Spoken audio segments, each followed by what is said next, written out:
Right.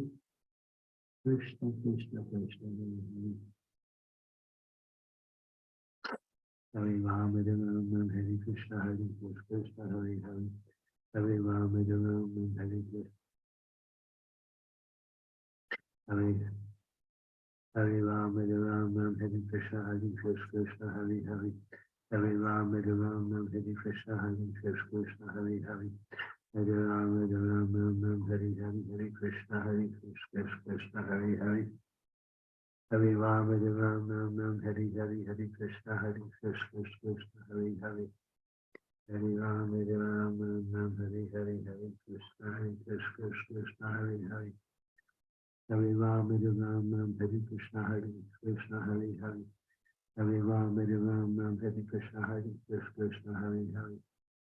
Hare Rama, Rama, Hare Krishna, Hare Hare.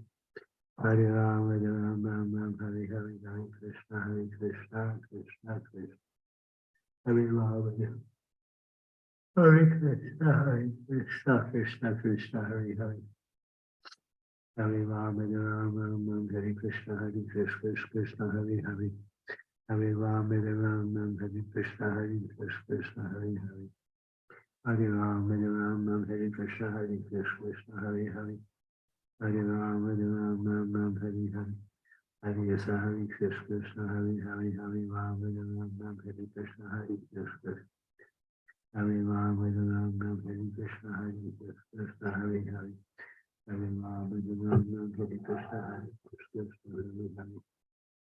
Hare Rama, Rama, Hare Krishna, Hare Krishna, Hare Hare. Hare Rama, Rama, Hare Krishna, Hare Krishna, Hare Hare.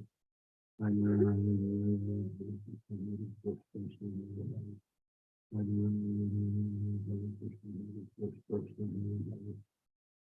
Hare Rama, Rama, Hare Krishna, Hare Krishna, Hare Hare. Hare Rama, Hare Krishna, Hare Krishna, Hare Hare. Hare Rama, Rama, Hare Krishna, Hare Krishna. Hare Rama, Rama,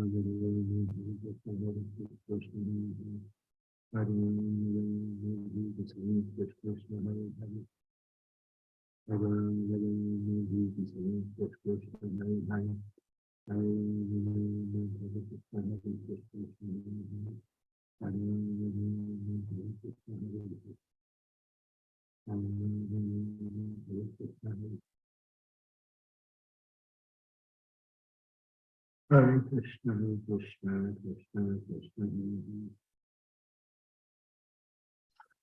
Hare Rama, Rama, Hare Krishna, Hare Krishna. Hare Rama, Rama, Hare Krishna, Hare Krishna, Krishna Hare Hare. Hare Rama, Rama, Hare Krishna, Hare Krishna, Hare Hare. Hare Rama, Rama, Hare Krishna, Hare Krishna, Hare Hare. Hare Rama, Rama, Hare Krishna, Hare Krishna, Hare Hare. Hare Krishna, Hare Krishna, Krishna Krishna, Hare Hare. Hare Jai Shri Krishna, Chaitanya, Prabhu Nityananda, Sri Advaita Gadadhar, Sri Vasari, Lord Dr. Vrinda. Hare Krishna, Krishna Krishna, Hare Hare. Hare Rama, Rama, Rama.